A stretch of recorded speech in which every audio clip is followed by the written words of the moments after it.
Patjetër, me rëndësi janë 3 pikët, kurse pjesa tjetër edhe përkundër respektit të tifozëve të Shkëndijës dhe klubit Shkëndijës dhe gjithçka që ka të bëjë me ndjekësit tonë dhe me ne, unë nuk do bëj koment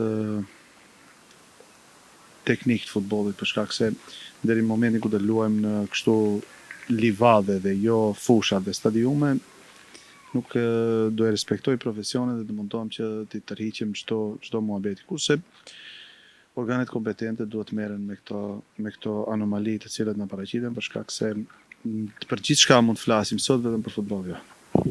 Gjithsesi, nuk mund të ik pa të pyetur që u vështirësuan gjërat, nuk vinte goli e përsis, shënoi Shkupi, në fund duheshin muskujt, ta them në thonjza, për bërë përmbysjen për të marrë 3 pikët.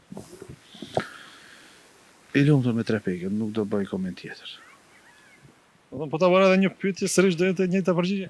Përsëri e njëjta për shkak se jam totalisht i dëshpëruar me gjendjen se ku do për momentin futboll.